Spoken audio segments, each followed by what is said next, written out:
सुनबाई भाग 1. त्याचं असं झालं. अरे हो, तुम्हाला जरा थोडंसं प्रास्ताविक सांगितलंच पाहिजेत. मी 2092 साली सरकारी नोकरीतून निवृत्त झालो. केंद्रीय सरकारच्या एका मोठ्या खात्याच्या जॉईंट सेक्रेटरी पदावरून निवृत्त झाल्यामुळे मला प्रॉव्हिडंट फंड आणि इतर बरेच लाभ मिळाले होते. नोकरीत असतानाच मी शहराजवळच्या एका छोट्या गावात चाणक्य सोसायटीत 1 एकर जागेवर प्रशस्त तो मजली बंगला बांधला होता. नोकरीत मिळत असलेले एक्सटेन्शन मी नाकारून या बंगला सोसायटीत मी राहायला आलो होतो. ही सोसायटी 150-200 बंगल्याची होती. माझं नाव माधव साने, अर्थात या नावाची परिचयानुसार असंख्य रूपे व्हायची. दिल्लीत सहकारी मला माधवजी म्हणायचे, तर कनिष्ठ लोकांकरिता मी साने सर होतो. घरच्यांकरिता मी मधू होतो, तर जवळच्या मित्रांकरिता मी मध्या होतो. माझी बायकोही मला मधूच म्हणायची. तिचं नाव इंद्रायणी, अर्थातच सगळेच तिला इंदू म्हणायचे. 30-35 वर्षातील परदेशातील असंख्य पौष्टिक मुळे आणि शेवटची काही वर्ष दिल्लीतील धावपळीनंतर ही शांतता मला फारच प्रिय होती. बंगल्याचा एक मोठा भाग हा मी माझ्या स्टडीकरिता आणि लेखनाकरिता राखून ठेवला होता. घराभोवती मोठी बाग होती. आलटून पालटून काम करणारे 5-6 स्त्री-पुरुष नोकर म्हणून होते. बंगल्याच्या गॅरेजमध्ये 2 आलिशान कार होत्या. माझा दिनक्रम साधा होता. सकाळी 6ला उठून घरातील स्विमिंग पूलवर आणि जिममध्ये जाऊन व्यायाम करायचा. अंघोळ आटपून 7:30च्या सुमारास इंदूबरोबर ब्रेकफास्ट घ्यायचा. त्यावेळी तिच्याबरोबरील दिवसातील कार्यक्रमाचा आढावा घ्यायचा. नंतर मात्र सकाळी 8:30 ते दुपारी 12 या वेळेत माझ्या अभ्यासिकेत बसून माझ्या सहायकाबरोबर माझे लेखन आणि विचार विनिमय चाले. 1 वाजेपर्यंत मी सहायकाला पुढील कामासंबंधी सूचना देत असे. 1 ते 2 पर्यंत इंदूबरोबर जेवण आणि नंतर 2 ते 3 तास विश्रांती. 5 नंतर हवामानानुसार आम्ही पायीच फिरायला जात असे. बाहेर जाणे शक्य नसल्यास घरातच टेबल टेनिस अथवा बॅडमिंटन खेळत असे. काही वेळेस मी माळ्यांच्या हाताखाली बागेत काम पण करत असे. आपण लावलेले रोपटे वाढू लागले की आपल्याला अतिशय आनंद होतो. शेवटी आपले नाते मातीशीच असते. येथे आल्यावर मला येथील वेगवेगळे क्लब जॉईन करण्याविषयी भरपूर आग्रह झाला होता. पण मला अशा कशातही अडकायचे नव्हते. त्यामुळे मी सर्वांनाच अधूनमधून पाहुण्या म्हणून येत जाईल असे आश्वासन देऊन टाकले. रात्री 9 ते 11 माझे चिंतन आणि संशोधन चालूच असे. या सगळ्या कार्यक्रमाला अपवाद म्हणजे इंदू बरोबर समारंभाला जाणे, बाहेरगावाला जाणे असा होता. माझी प्रायोरिटी इंदू बरोबर जास्तीत जास्त वेळ घालवण्यातच होती. कित्येक वेळा ती सुद्धा माझ्या अभ्यासिकेत येऊन होलोग्राफिक ट्रान्समिशन्स पाहत बसे. अर्थातच आतापर्यंत अभ्यासिकेत पुस्तके, वही, पेन या सर्वाला विराम मिळाला होता. आभासी सत्यामुळे पुस्तके रेफरन्स आभासी असायचे. त्यातून अनेक तऱ्हेचे आभासी सहाय्यक असायचे. एक सांगायचेच राहिले की माझे काम पाहणारा अभ्यासिकेतील सहाय्यक हा सायबोर्ग होता. त्यामुळे तो 24 तास काम करून थकत असे. तसेच तो जगभराच्या इतकेच नव्हे तर चंद्र, मंगळ, गुरु ग्रहांच्या तळावरूनही माहिती गोळा करू शकत होता. मी निवृत्त होताना असलेल्या पदामुळे मला बऱ्याच वरच्या दर्जाची सिक्युरिटी मिळाली होती. मी काय करतो यावर कोणीतरी नजर ठेवायचे हे सांगणे नकोच. आमचा एकुलता एक मुलगा जयंत 10 वर्षापूर्वीच चंद्रावरील तळावरच्या वसाहतीत स्थायिक झाला होता. त्यांची बायको तिथलीच होती, म्हणजे पृथ्वी ग्रहावरून तिथे स्थायिक झाली होती. तिथे असलेल्या नियमाप्रमाणे त्याला पुढील 20 वर्ष तरी परत येणे शक्य नव्हते. अशा रीतीने आम्हाला दोघांनाही कशाचीही कमतरता नव्हती किंवा पडणार नव्हती. माझ्या पदामुळे दर महिना मेड रोबो येऊन आम्हा दोघांचीही तपासणी करून योग्य ते उपचार करत होता. एकंदरीत सर्व छान चालले होते. आमच्या 6 नोकरांपैकी 5 सायबोर्ग होते. त्यातील 2 ड्रायव्हर्स कम सुरक्षारक्षक, 1 माळी काम करणारा, 1 माझा सहाय्यक आणि 1 हाऊसकीपर होता. आमच्या सुरक्षारक्षकांची नावे आम्ही ढवळ्यापवळ्या अशी ठेवली होती. तर सदू हा माळी होता. माझ्या सहाय्यकाचे नाव जेन होते, तर हाऊसकीपर सकू होती. हे 5ही सायबोर्ग सरकारी खर्चानेच माझ्याबरोबर होते. 6वी मंगला मात्र आमच्याबरोबर आलेली मानव होती. 5 सायबोर्गच्या दुपटीने एकट्या मंगलाचाच खर्च होत होता. पण इंदूच्या हट्टामुळे मला मंगलाला ठेवणे भाग होते. इंदूचे म्हणणे असे होते की एवढ्या मोठ्या घरात तिला एक तरी माणूस हवा होता. मलाही ती बहुतेक सायबोर्गचे समजत असावी. एका दृष्टीने तिचे म्हणणे खरे होते. सायबोर्ग कितीही तत्पर व कुशल असले तरी अशिमोमच्या 3 नियमाप्रमाणे त्यांना वागणे भाग होते. हे नियम सर्वश्रुतचे आहेत. पहिला नियम म्हणजे सायबोर्ग स्वतःच्या कारणामुळे किंवा त्यांच्या निष्क्रियतेमुळे मानवाला कुठलाही अपाय होणार नाही याची दक्षता घेईल. दुसरा नियम म्हणजे पहिला नियम पाळून तो मालकाच्या आज्ञेचे पालन करेल. तिसरा नियम म्हणजे पहिल्या 2 नियमांचे पालन करून तो स्वतःचे रक्षण करेल. अतिशय प्रगत असलेले सध्याचे सायबोर्ग 60-70 वर्षापूर्वीच्या रोबोपेक्षा फारच पुढारलेले होते. परंतु वरील 3 नियमांमुळे त्याच्यावर मर्यादा येणे स्वाभाविक होते. पहिले 5-6 महिने इंदूचा वेळ मजेत गेला होता. आजूबाजूच्या लोकांच्या ओळखी करून घेणे, त्यांची चौकशी करणे आणि गावात कुठे काय आहे हे पाहणे असा तिचा दिनक्रम होता. तिची लवकरच खात्री पटली की गाव अतिशय छोटे आहे आणि सोसायटीच्या बाहेर फारसे नाविन्यपूर्ण किंवा इंटरेस्टिंग असे काही नाही. म्हणजे तिच्या दृष्टीने काही इंटरेस्टिंग नाही. आमचे गाव लहान असूनही आधुनिक शहरांच्या सर्व सोयी सुविधा होत्या. लोकसंख्या लाखाच्या आत बाहेर असावी. Lions Club, Story Club, City Club ह्यांच्याशिवाय एस्ट्रोडॅम क्लब होता. या शेवटच्या क्लबमध्ये ज्यांची मुली दुसऱ्या ग्रहांच्या तळावर आहेत अशांनाच प्रवेश होता. या क्लबमधून सर्वजण त्यांच्या मुलांशी होलोग्राफिक संपर्क साधू शकत होते. फोर्स तंत्रज्ञानामुळे संभाषण रिअल टाइममध्येच होत होते. आत्तापर्यंत या ग्राहकांमध्ये फोर्स संदेशनाकरिता टाइम अँड स्पेस वॉर्पिंग हे तंत्रज्ञानही वापरले होते. नाहीतर पूर्वी मंगलाकरिता 22 मिनिट डिले असे तर गुरुकरिता हा वेळ 2 तासाहून अधिक होता. थोडक्यात प्रत्यक्ष संबंध दुर्मिळच होते. अर्थातच या क्लबमध्ये कुठल्याही पाहुण्यांचा प्रवेश नव्हता. इतर 3 क्लबमध्ये मी पाहुणा म्हणूनच जायचो. दिल्लीतील वास्तव्यामुळे व माझा जनसंपर्क पुष्कळ असल्यामुळे आम्ही दिल्लीच्या कुठल्या तरी क्लबमध्ये अथवा समारंभात आठवड्याला 2-3 दिवस तरी जात असो. मला अर्थातच एस्ट्रोडॅम क्लबमध्ये जायचेही कारण नव्हते, कारण तिथल्या सर्व सुखसोयी माझ्या घरात होत्या. अशामुळे इंदूचा वेळ मात्र जात नव्हता.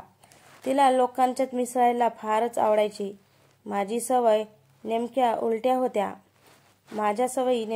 होत्या. मला एकट्यानेच किंवा फार तर इंदूबरोबर भटकायला आवडायचे किंवा माझ्या विविध विषयावरील संशोधनात मी गळून जायचो. नोकर सायबोर्ग असल्यामुळे तिला वेळेच काय करायचं असा प्रश्न पडायचा. तिने ठेवलेल्या कामवालीच्या आणि इंदूच्या बौद्धिक पातळीत फारच फरक असल्यामुळे त्यांच्या गप्पा जरा जुजबीच असायच्या. हळूहळू इंदूची ओळखी वाढत गेल्या तशा आम्हाला चाणक्यमधून किंवा शहरातून लग्नाची, वाढदिवसाची किंवा इतर समारंभाची बोलावणी येण्यास सुरुवात झाली. इंदूकडे मोकळा वेळ भरपूर होता. दिमतीला शोफर सकट गाडी होती, त्यामुळे ती सर्व ठिकाणी जात असे. यातूनच तिच्या ओळखी वाढत गेल्या. हळूहळू शहरात इंदू सहाने हे नाव परिचित झाले. माझी ओळख इंदूचा नवरा अशी होऊ लागली. अर्थात या लोकांच्यातही कनिष्ठ, वरिष्ठ, अतिवरिष्ठ असा भेदभाव होताच. हाच भेदभाव मुख्यतः कोणाकडे किती साहेबरोग नोकर आहेत याच्यावर गणला जायचा.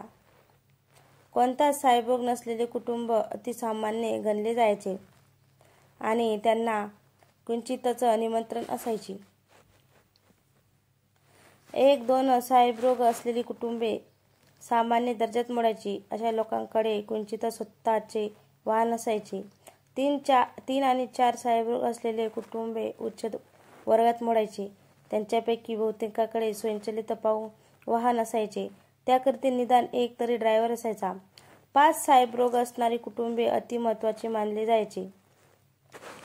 प्रत्येक कुटुंबातील कोणीतरी परग्रहावर असायचेच.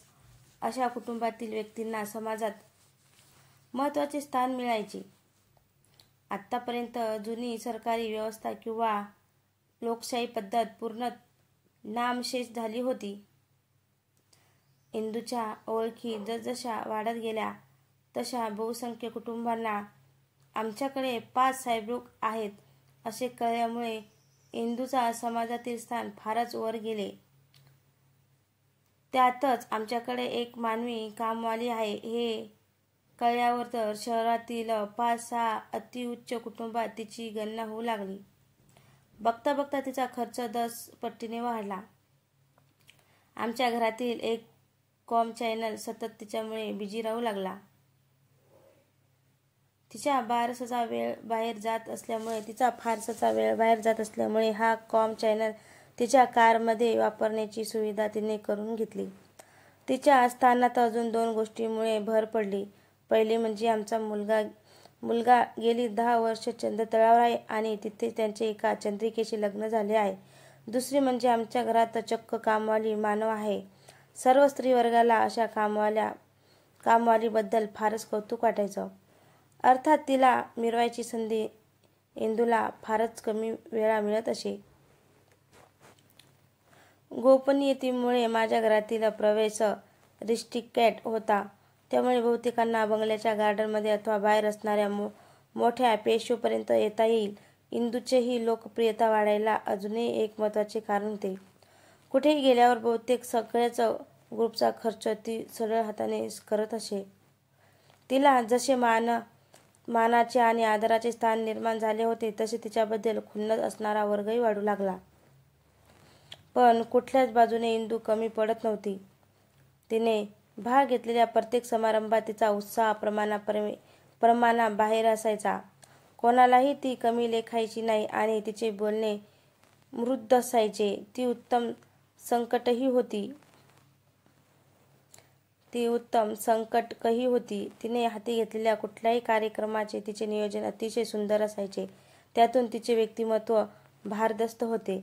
तिला 29 वर्षाचा मुलगा आहे हे सांगून सुद्धा खरे वाटायचे नाही. थोडक्यात म्हणजे तिला नाव ठेवायला कुठेच वाव नव्हता. पण हे आयुष्य काही दिवसातच तिला कंटाळवाणे वाटू लागले. त्यातून कशातही माझा सहभाग मर्यादित असायचा. माझ्या 5व्या श्रेणीमुळे अत्यंत कमी लोक आणि त्यांचे कुटुंबे माझ्या घरी येण्याचे धाडस करीत. त्यामुळे इंदूचे सर्कल अथवा मित्रमंडळी मर्यादित राहायची आणि तिला हेही कळले होते की आता तिला सर्व ठिकाणी जो मान मिळत आहे तो माझ्या पदामुळे किंवा ती सरळ हाताने खर्च करत असल्यामुळे. तिला या सर्वातून बाहेर पडावेसे वाटत होते आणि शेवटी काही महिन्यांनी स्फोट झालाच. स्फोटाची सुरुवात अगदी सहजपणाने झाली. त्या घटनेचे रूपांतर पुढे एवढे नाट्यमय ठरले याची मलाही कल्पना नव्हती. सोसायटीत एक विशाल महिला मंडळ होती. विशाल हे महिलांना नसून मंडळात होते. महिला मंडळ चाणक्य मधील स्त्रियांना आणि बाहेरील काही स्त्रियांना बाय इन्व्हिटेशन उपलब्ध होते. मंडळाचा प्रशस्त हॉल होता. उत्तम कॅटेगरीची सोय होती. काही इनडोअर आणि आउटडोअर गेम्सकरिता जागा होती. अशा महिला मंडळाच्या 150-200 सदस्य होत्या. एकत्र जमून चकाट्या पिटण्याशिवाय महिला मंडळ काही उपक्रमही आयोजित करत असे. उदाहरणार्थ शहरातील वाहतूक पोलिसांना मदत करत असताना फोटो सेशन करणे, शहरातील रस्ते साफ करताना हातात झाडू घेऊन पोज देणे. अशा महिला मंडळाचे एक प्रतिनिधी मंडळ एका रविवारी इंदूला भेटायला आले. मीटिंग अर्थातच बागेतल्या शेडखाली झाली. अतिशय उत्कृष्ट आकृतीचे विविध रंग पाहून प्रतिनिधी अवाकच झाल्या. त्यातून इंदूचे मुद्दामच नाश्ता मानवी कामवालीच्या हातून दिला. त्यांना बोलायचे सुचेनाच. शेवटी न राहून इंदूनेच विचारले, माझ्याकडे काय काम होते का? आम्ही विशाल महिला मंडळाच्या प्रतिनिधी आहोत आणि आपल्यालाच भेटायला आलो आहोत. मंडळातर्फे आम्ही विविध सामाजिक उपक्रम करतो. तसेच आमच्या नियमित बैठकही होत असतात. हो, मी ऐकले आहे तुमच्याबद्दल, मंडळाबद्दल. मंडळाला काही मदत हवी आहे का? नाही, अजिबात नाही. मंडळाकडे वर्गणीतूनच दरवर्षी बरीच शिल्लक पडते. मग मी आपली काय मदत करू शकते? आमचे अध्यक्षपद सध्या माया शेंगल यांच्याकडे आहे. त्या लवकरच देशाबाहेर सेटल होत असल्याने ती जागा रिकामी होणार आहे. बर, मग? ही कुमुद छुगानी व शर्मिला केळकर अशा दोघी उपाध्यक्षा आहोत. तर ही लक्ष्मी गणेशन कार्यवाह आहे. आपण पुढील 5 वर्षाकरिता अध्यक्षपदाचा स्वीकार करावा अशी विनंती करण्यासाठी आम्ही आलो आहोत. नाही हो, मला कसे जमायचे ते? तुमचे मंडळ मोठे आहे. त्यातून तुमच्या म्हणण्याप्रमाणे असंख्य उपक्रम चालवता. मला हे कसे जमणार? त्यांची काळजी करू नका. आम्ही सगळे तुमच्या मदतीला आहोत आणि त्यातून मंडळातील प्रत्येक सदस्य सहकार्य करण्यास नेहमीच तत्पर असतो. शेवटी हो नाही करता इंदूने मंडळाला घसघशीत दिणगी देऊन महिला मंडळाचे अध्यक्षपद स्वीकारले. थोड्या दिवसात मावळत्या अध्यक्षाची जागा इंदूने स्थानापन्न होऊन अध्यक्षपदाचा अधिभार स्वीकारला. त्यानंतर तिचे आणि माझे पुढचे 3-4 महिने अतिशय आनंदात गेले. तिला मंडळाला कुठे ठेवू आणि कुठे नको असे झाले होते. माझा तिला कुठे ठेवायचा प्रश्न सुटला होता. आम्ही दोघे गप्पा मारत असताना सुद्धा तिच्या गप्पांचा सतत ओघ मंडळ, त्यांचे उपक्रम, मंडळाचे सदस्य आणि काही विशेष सदस्य असाच असायचा. तिच्या बहुतेक कार्यक्रमाचे नियोजन अतिशय प्रमाणबद्ध असे. त्यातून शहरातील काही प्रमुख व्यक्तींमध्ये माझी गणना होत असल्यामुळे तिचे महत्त्व सर्व क्षेत्रात वाढले होते. त्यामुळे कार्यक्रमाच्या अध्यक्षपदही प्रमुख पाहुणे म्हणून बड्या धेंडाची उपस्थितीही असायची.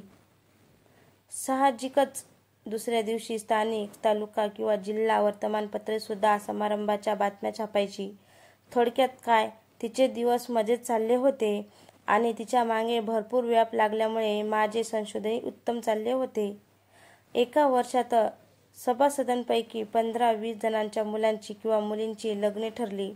साहजिकच अध्यक्षीणबाईंना आग्रहाचे निमंत्रण असायचे. लग्नानंतर साहजिकच संपासद वर्ग आपल्या सुनांचे कौतुक करण्यात मग्न असायचा. त्यातून एखादी सभासद हजर नसली तर तिच्या सुनेविषयी गप्पा मारण्यात सहज 2-3 तास निघून जायचे. दिवसामागून दिवस जात होते. अशा सून कौतुकात इंदूताईंना वैषम्य वाटत असे. आपली सून चंद्रावर आहे आणि इतर कोणाच्या नाहीत यामुळे त्यांना गर्व वाटत असे. पण त्यांच्या मागे बाकीच्या बायका त्यांना हिणवत असत. ही इंदू काय भाव मिरवते? चंद्रावर सून आहे म्हणून पाहिलं आहे का तिनं तिला? हो ना, असली कसली सून? लग्न नाही, समारंभ नाही आणि हे म्हणे सून. चंद्रावर स्थायिक झालेली माणसं परत पृथ्वीवर येतच नाहीत. आता या वयात कुठल्याही वृद्ध माणसाला इरत तळावर जायची परवानगी नसते. इंदूला काय कळणार सुनेचे कौतुक? आता बघ ना, त्या विमलताईंची सून दिसायला अशी तशीच असली तरी तिचे उत्पन्न काही कोटींच्या घरात आहे आणि ती घरकामही उत्तम करू शकते. रूपापेक्षा तिचा बँक बॅलन्स पाहून मकरंदने तिच्याशी लग्न केले आणि ती देशपांड्याची सून श्रीमंत बापाची एकुलती एक लेक आहे. ती आपल्या सासूला नोकरासारखीच वागवते. या अशा तऱ्हेच्या गप्पा चालू असायच्या.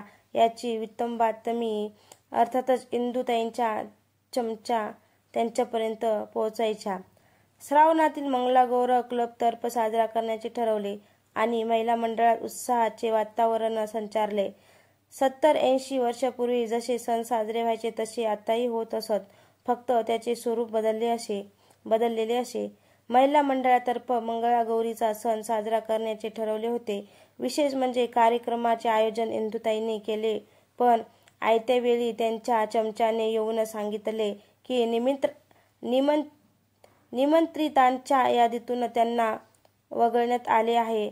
एक जण म्हणाली, इंदुताईंचे आता वय झाले आहे, त्यामुळे त्या पूर्वीसारख्या शारीरिक खेळात भाग घेऊ शकणार नाहीत. दुसरी म्हणाली, हो ना, त्यांना आभासी जगामध्येही इंटरेस्ट नाही, त्यामुळे त्यांना जंगलातील थरार, शनी ग्रहावरचे विलक्षण अनुभव अथवा गुरु ग्रहावरून पृथ्वीवर येण्याची शर्यत अशा खेळातही भाग घेऊ शकणार नाहीत. तिसरी म्हणाली, हो ना, त्यातून त्यांना मुली किंवा सुना नाहीत, उगीच त्यांची आपल्या लेकी सुनांना दृष्ट लागायची. मग हळूहळू अशी प्रथाच पडू लागली की आयोजन इंदुताईंकडे, पण काही ना काही कारण काढून इंदुताईंना आमंत्रण चुकायचं. बहुतेक स्त्रियांना साने कुटुंबियाविषयी काही माहिती नव्हते किंवा माहिती होती ती विकृत स्वरूपात होती. एका समारंभातील भाषणात इंदुताईंनी जाहीर केले की त्यांना सून आहे. तिचे नाव सारा आहे. मुलगा व सून हे दोघेही चंद्राच्या ग्रहतळावर आहेत. मग त्यांनी पुढे गुणवर्णन करताना सांगितले की कुठल्याही ग्रहतळावर परमनंट वास्तव्य करायचे असले तर 3 वर्ष त्या ग्रहाचे विविध अभ्यासक्रम चालू असतात. त्यानंतर 3-3.5 वर्ष त्या ग्रहावर वापरण्यात येणाऱ्या महत्त्वाच्या यंत्राची आणि सायबोर्गचे सर्वाधिक ज्ञान दिले जाते. शेवटची 2 वर्ष म्हणजे 5 ते 6 वर्ष त्या ग्रहावर असणाऱ्या गुरुत्वाकर्षण, पाऊस, ह्युमिडिटी आणि इतर परिस्थितीचा अभ्यास करावा लागतो. हळूहळू इंदुताईंच्या भाषणाने सर्व स्त्रिया थक्क झाल्या. इंदुताई पुढे सांगू लागल्या, आणि एंट्रन्स एक्झाम हे फार कडक असते. फिजिकल कंडिशन तर उत्तम लागतेच, पण मानसिक बुद्ध्या 140च्या वर असावा लागतो. उत्तम प्रशिक्षित झालेल्या विद्यार्थ्यांना 18व्या-19व्या वर्षी परग्रहावर पाठवले जाते आणि ही मुलं कमीत कमी 25 वर्ष तरी परत येऊ शकत नाही. ह्या वक्तव्यानंतर इंदुताईंबद्दलची असूया आणि आदर वाढीस लागले. शेवटी तो तात्कालिक उपाय ठरला. परत महिला मंडळाचे इंदुताईंना न बोलावणे, सुनेवरून टोमणे मारणे असे सर्व प्रकार सुरू झाले. नवरा पैसे मिळवतो आणि इंदुताई अफाट उडवतात. त्यात चांद्रवंशीय मुलगा भलताच पैसे पाठवत असणार. खरंच की.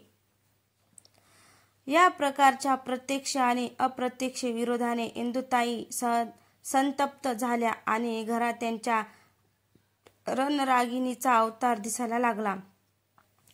वरवर दिसताना त्या जरी शांत दिसत असल्या तरी अंतर्गत त्यांचा राग खदखदत होता. सर्व सायबोर्ग नोकर त्यांचं म्हणणं मुकाट्याने ऐकून घेत, मात्र घरची मोलकरीण त्यांचे अजिबात ऐकत नसे. एक दिवस कधी न येणारी इंदू अभ्यासिकेत टपकली.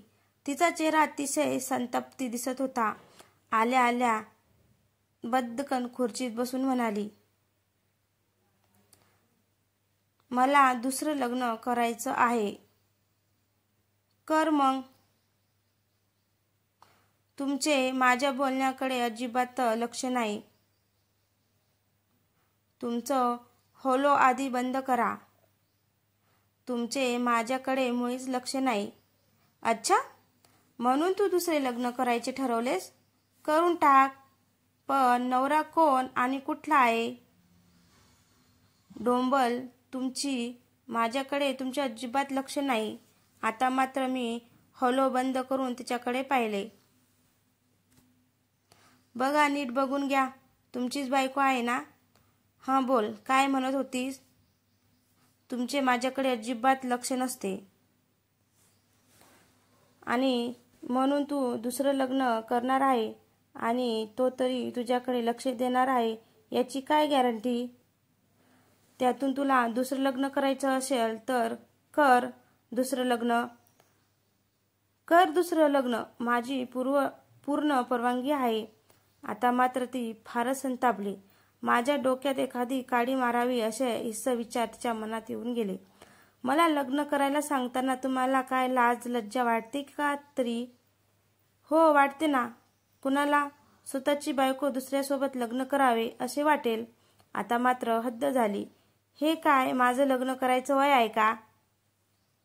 हे बघ इंदू, प्रेमात असल्यावर वय वगैरे काहीच बघायचं नसतं. गणितात रँगल असणाऱ्या मुलीने दूधवाल्याचा हिशोब चुकल्यावर कसे वाटेल? नंतर त्याने त्याचा पर्सनल अकाउंट उघडला. मग तुला पैसे हवेत का लग्न करायला? तुम्ही अगोदर माझ्या म्हणण्याकडे नीट लक्ष द्या. मला दुसरे लग्न करायचे नाही. ते तुम्ही एक आहात तेवढे पुरे आहे. त्यातून तुझ्यासारखी एक्स्ट्रा स्मार्ट, त्यातून तुझ्या विसरभोळापणामुळे कित्येक वेळा प्रॉब्लेमही होतात. मग बोल, तू दुसरं लग्न केव्हा करतेस? अहो, मी आपल्या जयंताच्या लग्नाविषयी बोलते आहे. अगं, पण त्याचं लग्न झालेलं आहे. हो, पण परग्रहावरच्या मुलांना कितीही लग्न करण्याची परवानगी कायद्याने दिली आहे, बरोबर आहे. पण मुलासंकट त्यांच्या बायका त्यांच्या ग्रहावर राहायला हव्या असाही नियम आहे. त्यातून जयंता तिशीच्या घरात आलेला आहे आणि आता तू त्यातून मुलीची निवड केलीस तर प्रशिक्षण संपेपर्यंत मुलगी 18 वर्षाची आणि जयंत 36 वर्षाचा झाला असेल. त्या सुनेचा तुला काहीच उपयोग होणार नाही. जयंताच्या लग्नाचं त्यालाच विचार, मला विचारून काय फायदा? आणि हो, तुला सुनेची काय जरूर आहे? सर्व काम करायला 5 साहेबरोग आणि 1 मानव आहे. तू घरातच इतक्या कमी वेळ असतेस की एखाद्या वेळी तू घरात दिसलीस तर मला नवलच वाटते. आपल्याला चर्चा माझ्याविषयी नाही तर जयंतच्या लग्नाविषयी करायची आहे. माझ्या लक्षात आले, हे सगळी तिच्या महिला मंडळाची करामत असावी. इंदू, हा प्रश्न तू जयंतला विचार. तुझ्या मनात काही असले तरी जयंताची संमती आवश्यक आहे. पण त्याच्या अगोदर कोणी तयार आहे का हे तरी विचार. पुढचे 3-4 आठवडे ती अगदी बिझी होती. चंद्रावरील मुलगा असला तरी संमती आवश्यक आहे. मुली पाहणे, त्यांचे पालक आमच्या घरी येणे असे सर्व सोपस्कार होत होते. त्यांच्यानंतर लग्नाविषयीचा एक नवीनच नियम अंमलात आणला गेला. त्या नियमानुसार परग्रहावरील माणूस किती लग्ने करू शकत असला परंतु नवरा बायकोच्या 3 वर्षांहून जास्त अंतर चालत नसे. तर मित्रांनो, तुम्हाला सूनबाई सून ही स्टोरी कशी वाटली? स्टोरी आवडल्यास लाईक, कमेंट, शेअर करायला विसरू नका. आणि तसंच आपल्या चॅनलवर कोणी नवीन असेल